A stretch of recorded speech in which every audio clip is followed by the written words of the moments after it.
going to start with the nation. Killing of monarchs, abduction of pupils in Ekiti draw outrage. CBN pays $64 million airlines forex backlog. Senators, reps seek urgent action against security. Osimhen, Ekong, Lukman test negative after CAF ordered probe dope examination. Tinubu orders timely end to minimum wage talks.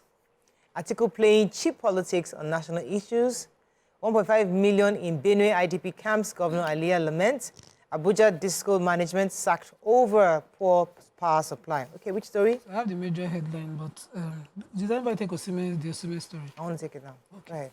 Okay, so two monarchs in Ekiti State were murdered by suspected kidnappers in the Okeado area of Ogun State. I hope I got that right. Of Ondo State, sorry, Ekiti State. Okay, Ako community in the Kole local government area of Ekiti State. And a school bus full of children was also attacked. 6 pupils, 3 teachers, and the driver was evacuated into another bus and abducted. As yesterday evening, the kidnappers were demanding 100 million, 10 million per child, per person. And sadly, this is what has prevailed the Southwest, summarily from Ekiti State. All the key heads of the country, from the president to the minister for minerals, solid minerals, and that's Dele Alake, to the governor of Ekiti State, everybody has started speaking out, condemning this. The president has issued an order immediately that all security agencies should rescue these abducted people. But sadly, it led to the death of 2 monarchs, and we need to do something. Kidnapping has moved from the north to the southeast, now to the southwest. It's becoming too popular to be comfortable around. Okay, go ahead. Yeah, so the CBN said they have paid additional $44 million out of the trapped funds belonging to the airlines. And they said it was paid yesterday by the Central Bank of Nigeria. And they said the payment was the final settlement of the verified foreign exchange, that's forex, owed to all foreign airlines operating in the country. Now, yesterday's payment brought the disbursement to the airlines to 136.73 million as verified claims by the sector. Don't say thank God, though. The story is still unraveling. So the International Air Transport Association, IATA, insisted that they are owing over 700 million of the airline funds, and these monies are trapped in the commercial banks. And so that the CBN cannot claim that this is the final tranche of the airline's verified claim. So they are disagreeing with the Apex Bank. But the CBN confirmed the payment in a statement by its acting director, corporate communications, Mrs. Hakama Sidi Ali.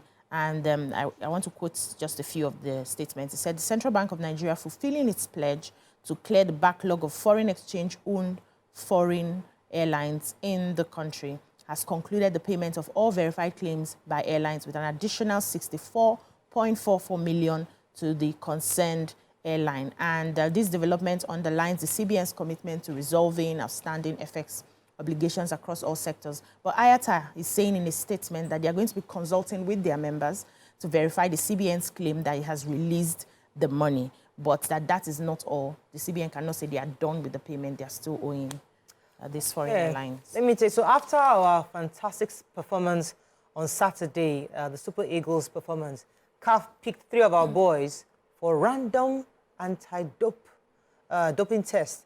Now they're cleared, they've been cleared, but you know, they just felt that this energy that Osimhen was giving, and and what's the other guy's name? Moses Simon and Ekong.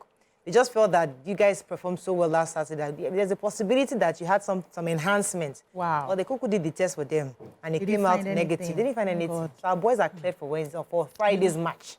So I read all the the devil that wanted to go and I was really stop them. CAF thought to do this to only No, it's not because only us. wait, Auntie, now they not not yeah, only us. not yeah, other picked- people until they our picked- match. They picked Wait now, somebody wait. from... Okay, that but is only us. I now reduce my bragging right until the result. So now that the result have come out. They should not try us again. Let me take a sad story from the governor of Benue State, Governor Hyacinth Alea.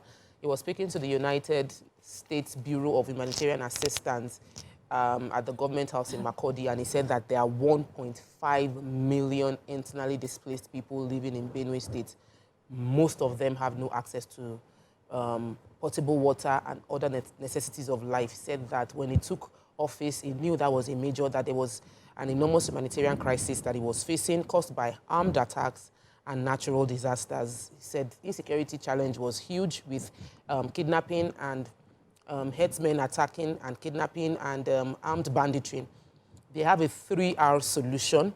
They want to go through reconciliation, rehabilitation, and rebuilding the affected areas from those natural disasters, and is appreciating the help of the United States Bureau of Humanitarian Assistance and the International Organization for Migrants for assisting the state so far. They are also asking other people to partner with the states, especially in the area of rebuilding and be able to migrate this, move people back to their places of their ancestral land, because many of those that are displaced are no longer, they are having to stay in camps, and they want to move them away from the camps back to their ancestral land. They say this particular agency has been intervening has been supporting within the Northeast since 2016. So the advisor, Patrick Robinson, praised the governor of Benue State for being open and willing to work with them, and that they've done a lot in Borno State. He also praised the governor of Borno State as well, and we're hoping that this partnership impact would get to the people who really need it. That's all.